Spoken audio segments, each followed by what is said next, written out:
Lambungnya hampir penuh. Keluarganya histeris kecuali si ibu.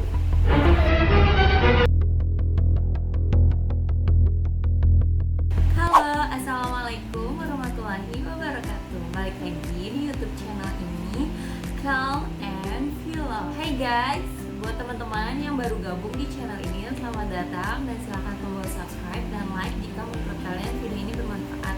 Kalian juga bisa berteman dengan aku di Instagram untuk bisa memberi kritik dan saran. Kalian bisa tulis di kolom komentar atau bisa DM aku, atau untuk mengangkat cerita dan lainnya. Nah, kali ini aku mau nge-share. Tujuan aku share ini bukan untuk menjudge seseorang atau menyalahkan seseorang. Aku sharing ini untuk menjadikan apa yang sudah terjadi itu supaya tidak terulang lagi. Karena biasanya orang kita itu harus ada kejadian dulu nih baru kapok gitu kan. Kalau misalkan kita udah kasih tahu, pasti dia akan berpikir dan dia akan berusaha untuk tidak terjadi pada dirinya. Biasanya kan kita tuh suka ya dengerin gitu ya, pengalaman selama kehamilan, pengalaman melahirkan, pengalaman menyusui. Nah, kali ini aku mau ngebacain story yang ada di Instagram dan aku mau angkat ceritanya ke YouTube ini supaya orang-orang bisa mendengar ceritanya dan lebih waspada dan tidak terjadi pada dirinya. Semoga video ini pun menjadi pembelajaran untuk kita semua. Langsung aja. Jadi di sini aku dapatnya dari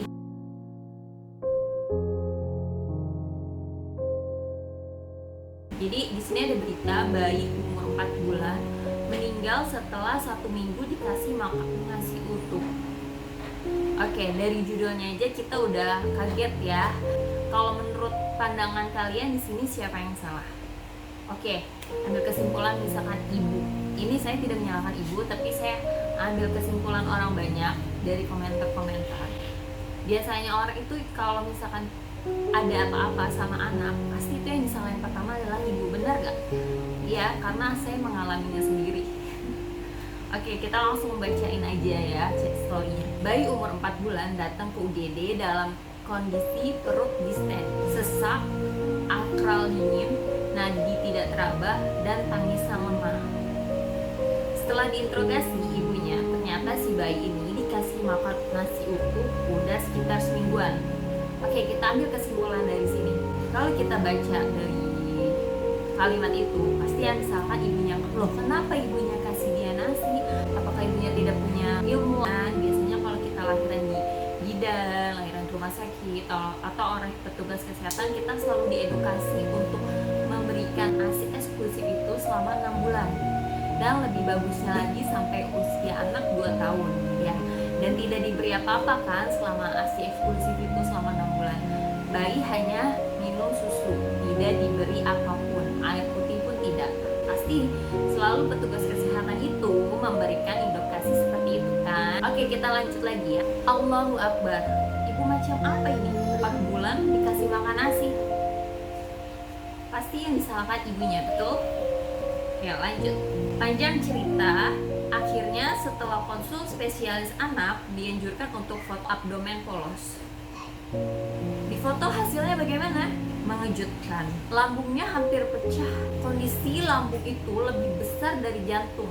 Kalian bayangkan. Dan fesesnya itu ngumpul semua di bagian usus, gak bisa keluar.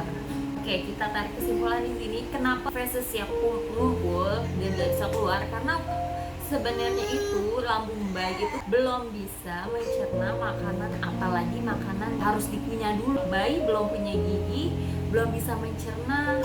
Nah, itu salahnya. Kita aja bayi ada teksturnya ya. Pertama bubur yang sari, halus, hingga baru nasi. Nah, ini langsung nasi. Bayangkan saja. Si ayah udah nangis-nangis, si ibu diam kayak orang gak bersalah. Cuma ngomong, "Dek, ini ibu." Dek, ini ibu. Ya mungkin sebenarnya di hati ibu pun nggak tega lah ya, namanya anak pasti ada lah rasa keibuan atau ya rasa kasihan gitu, pasti ada. Makin lama kondisi menurun, SpO2-nya hanya 75, nadi 44, akral dingin, nafas putus-putus, sesekali apnu, dipasanglah selang OGT. Tujuannya biar si cairan atau makanan ini keluar lewat selangnya. Ternyata Allah lebih sayang dedeknya. 2 jam kemudian dedeknya meninggal dunia. Innalillahi wa inna ilaihi raji'un. Keluarganya histeris kecuali si ibu. Kok bisa ya? Ya Allah, cuman karena kelalaian ibunya, si bayi harus menghadapi lahir cepat ini. Bayi harusnya nggak boleh dikasih makanan apapun sebelum usia 6 bulan. Ini berani-beraninya ngasih nasi utuh. Dokter anaknya marah. Jelaslah, anak seusia itu yang harusnya cuma minum susu, ini dikasih makan nasi utuh.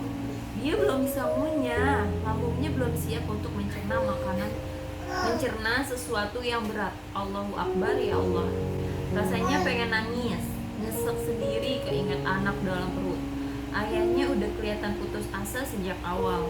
Nangis mohon-mohon supaya anak ini seenggaknya bisa BAB. Tapi Allah berkehendak lain. Allah gak mau si dedek sakit. Innalillahi wa inna ilaihi raji'un. Heran sama mindset emak-emak. Bayinya dikasih makan katanya karena lapar, nangis terus. Kalau lapar ya susuin lah. Kalau lapar ya susuin lah. Mau buat apa itu susu? Anak nangis wajar. Bisa jadi dia lapar, popoknya basah, anak diam habis disuapin bukan mak. Berarti dia kenyang loh ya. Ini nggak tahu udah kasus keberapa puluh kalinya, sedih aja gitu. Kenapa masih banyak orang tua berpikiran kalau anak nangis tandanya lapar pengen makan. Sebenarnya kasus bayi karena diberi makan ini bukan pertama kalinya sih. Ini yang sampai meninggal di sini dan disuapinya nasi utuh. Itu baru ini aja. Hari umur 40 hari berdarah ternyata karena disuapin bubur. Aduh. Sebelum semakin melebar saya mau tambahin, ibunya ini usia 20 tahun, bayi ini anak kedua. Anak pertamanya usia 2 tahun. Dulu pas bayi gak dikasih makan begini. Tapi saya gak tahu dari mana ide nyuapin anak ini dia dapet. Bapaknya, si bapak ini nelayan yang jarang di rumah karena seringnya melaut. Jadi bapak ini gak tahu kalau bayinya disuapin karena si ibu gak pernah bilang. Bapaknya tahu pas udah di RS, makanya histeris begitu. Ini anak kedua. Saat lahiran pun bidannya ngasih arahan kalau bayi ini gak boleh dikasih makan sebelum usia 6 bulan. Berdasarkan keterangan keluarga, cuma entah saya gak ngerti pola pikir ibu ini. Asinya keluar, tapi berhubung kakaknya juga masih ngempeng, akhirnya asinya sharing sama si kakak.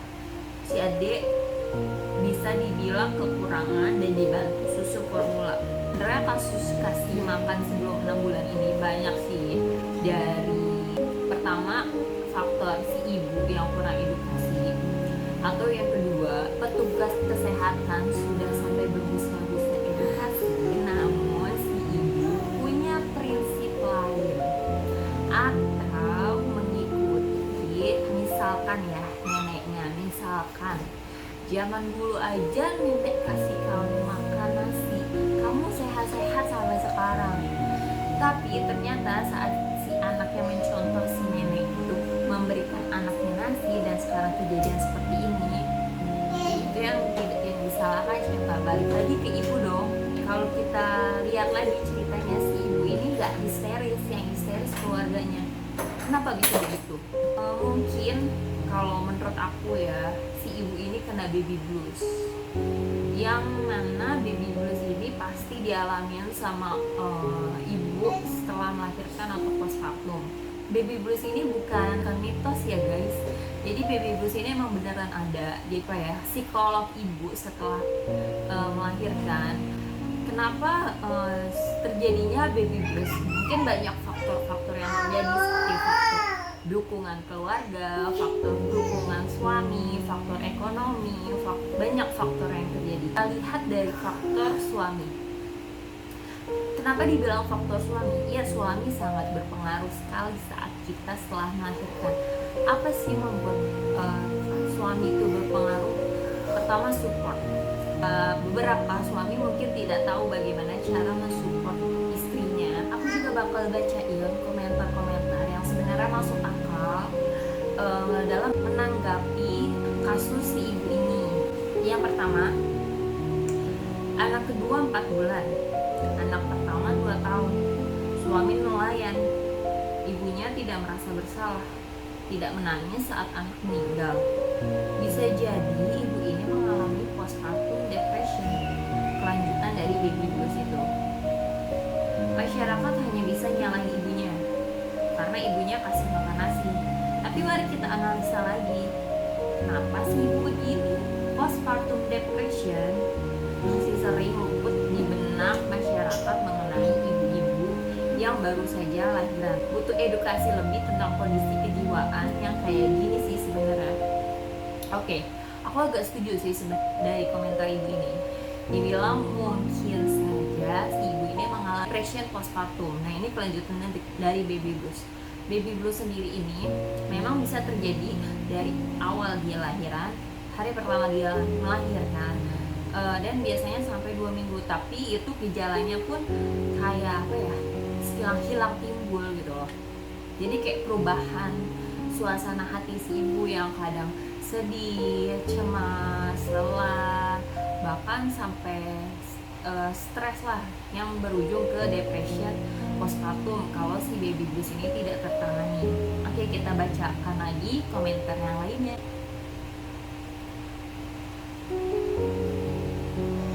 Apa ibunya baby blues ya?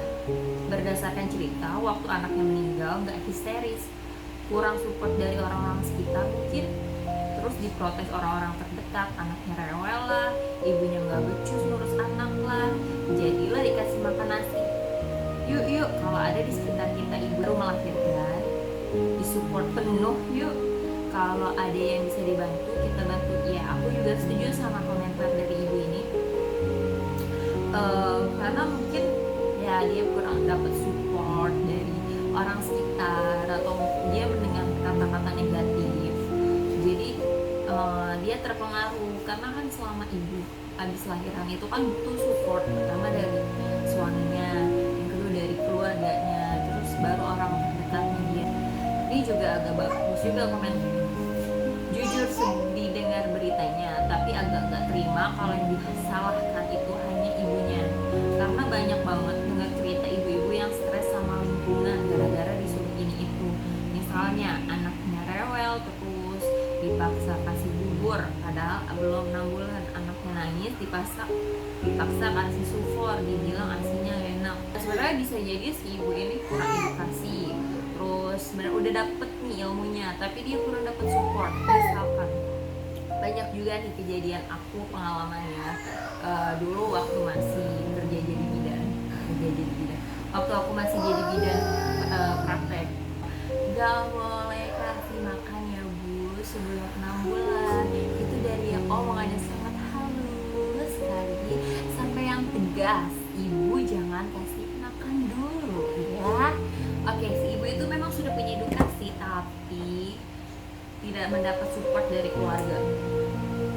Contoh seperti ini, si ibu gak mau kasih anaknya buah ya kan? Karena buah itu kan kayak makanan masih belum bisa lah, bayinya kan buah, nasi aja belum bisa, bubur saja belum bisa gitu, yang sudah dihaluskan aja belum. Oke, jadi si nenek ini ingin kasih dia itu buah pepaya ya kan, itu usia 3 bulan. Nah, saat usia 3 bulan itu kan belum mencapai 6 bulan dong, masih jauh, masih ya butuh 3 bulan lagi lah.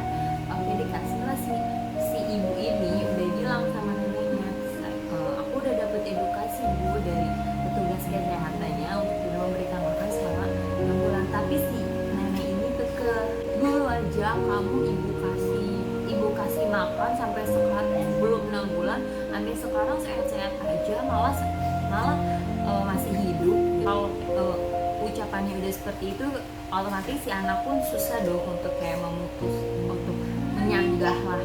Tapi kita sebagai ibu, kita tuh harus punya pendirian teguh gitu. kita nggak mau kan anak kita kenapa-napa. Oke lah, kita mungkin zaman dahulu udah lewat lah, udah oke, baik-baik aja, tapi tolong jangan samakan kamu dengan ibu, jangan samakan ibu dengan anaknya si anak ibu. Kalau ibu tidak ingin anak yang kenapa-napa, ikutin petugas kesehatan yang mungkin lebih memiliki ilmu, dan ilmu yang diberikan itu memang masuk akal. Silahkan ibu berpegang teguh, karena kan sekarang udah banyak nih edukasi kayaknya itu tuh udah di mana-mana sih ya kan. Jangankan untuk memberikan makanan, kadang susu formula aja itu hanya untuk yang kepepet gitu loh selama 6 bulan. Misalkan si asinya nggak keluar atau si ibu memilih lebih memilih memberikan sufor, itu sih udah pakai masing-masing, tapi setidaknya tidak memberikan makan itu sudah ditegaskan tidak boleh. Oke? Saya sangat sedih membaca berita ini, tapi di luar kesedihan itu narasi treatnya terlalu menyudutkan si ibu. Bener juga sih. Sedangkan peran ayah seolah-olah dimaafkan karena berstatus bekerja dan sebagai jarang di rumah. Harusnya urusan begini bukan cuma cukup jadi pengetahuan perempuan saja. Stop menghakimi para ibu. Empati sama mereka. Kita nggak tahu kondisi ibunya yang sebenarnya kayak gimana, bukan dihakimi, tapi ditemani, edukasi. Ini kok malah disudutkan habis-habisan. Iya benar juga. Setuju sama komentar ini. Jadi kalau misalnya kita mau ngurus anak, kita kan itu berbuatnya bareng-bareng ya bapak-bapak. Mari kita mengurusnya juga bareng-bareng. Yang memiliki pengetahuan dalam mengurus anak pun harus bareng-bareng. Tidak hanya si ibu saja. Jadi edukasi memiliki anak itu pun tidak hanya harus dimiliki sama ibu, bapak-bapak pun harus punya ya. Setidaknya kalau misalkan si ibu melakukan kesalahan, si bapaknya bisa memberitahu, atau misalnya mereka sama-sama tidak tahu bisa bertanya ke petugas kesehatan. Ya itu aja story yang bisa aku ceritain, yang bisa aku angkat. Mungkin ada story-story lainnya yang bisa aku angkat lagi. Kalian bisa komen atau DM aku di Instagram aku, cerita tentang ibu melahirkan, ibu hamil, ibu menyusui, sampai kejadian-kejadian seperti ini. Siapa tahu dengan adanya video ini menjadikan pelajaran untuk para ibu-ibu juga di rumah, supaya tidak terkena baby blues atau depression postpartum. Dan untuk para netizen, kalau ada apa-apa sama anaknya, tolong jangan disalahkan ibunya saja. Mari kita telusuri banyak faktornya lah ya. Tolong jangan salahkan sama ibunya aja, oke? Semoga kalian suka dengan video ini. Jangan lupa untuk subscribe buat kalian yang baru gabung, dan like buat kalian teman-teman aku, komen dan share jika video ini bermanfaat. Nantikan juga video-video aku